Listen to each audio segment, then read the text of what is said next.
Dans une ville rongée par le crime, une silhouette veille. Un justicier qui a juré de purger les ténèbres de Gotham. C'est le Chevalier Noir. Mais que se passe-t-il lorsque le chaos lui-même prend un visage humain? Bienvenue dans notre analyse de The Dark Knight, le chef-d'œuvre de Christopher Nolan, qui a redéfini le film de super-héros. Gotham City reprend espoir. Grâce à l'alliance entre Batman, le lieutenant Jim Gordon et le procureur incorruptible Harvey Dent, la pègre est acculée. Ils forment un trio inébranlable, un front uni contre le crime. Harvey Dent, le chevalier blanc de Gotham, est le visage public de cette croisade.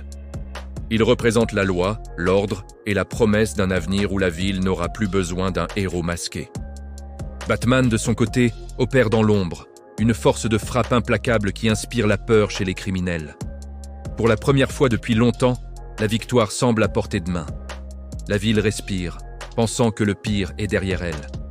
Mais elle se trompe, car une nouvelle menace, bien plus imprévisible, est sur le point de faire son entrée.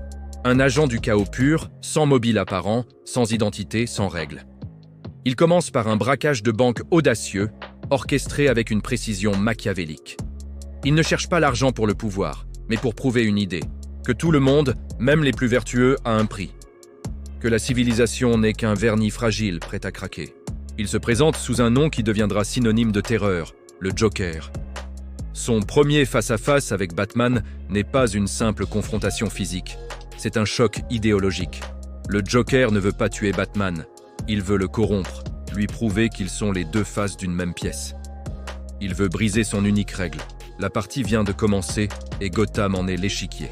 Le Joker lance alors un défi public à Batman.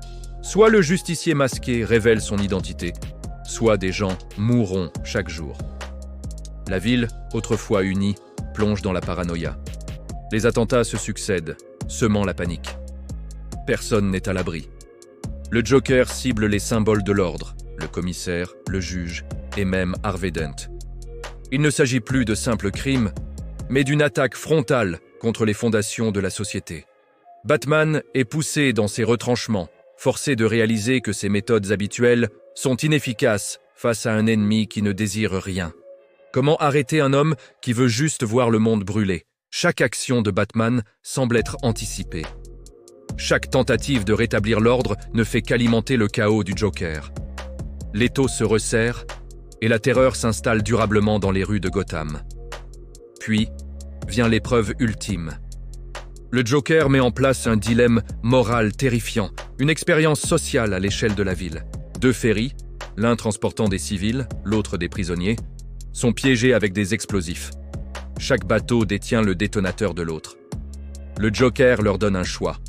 Faire exploser l'autre navire avant minuit pour sauver leur propre vie, ou périr ensemble.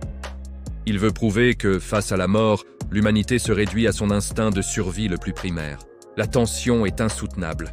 Sur chaque bateau, le débat fait rage. Faut-il sacrifier des inconnus pour se sauver? Cette scène est le cœur philosophique du film, une mise en abîme terrifiante de la nature humaine. Mais contre toute attente, personne n'appuie sur le bouton. Dans un geste de défi ultime, civils et prisonniers refusent de jouer son jeu, prouvant au Joker que l'humanité a encore une part de lumière. Pendant ce temps, le véritable drame se joue ailleurs. Le Joker a capturé les deux personnes les plus importantes dans la vie de Batman et Harvey Dent, Rachel Dawes et Harvey lui-même. Il donne à Batman une seule adresse, le forçant à choisir qui sauver. Mais c'est un piège. Batman, pensant sauver Rachel, arrive à l'entrepôt où se trouve Harvey. Rachel meurt dans l'explosion, tandis que Harvey est défiguré, brûlé par les flammes et par la perte. Cet événement brise le chevalier blanc de Gotham. Rongé par la douleur et la soif de vengeance, il perd toute foi en la justice.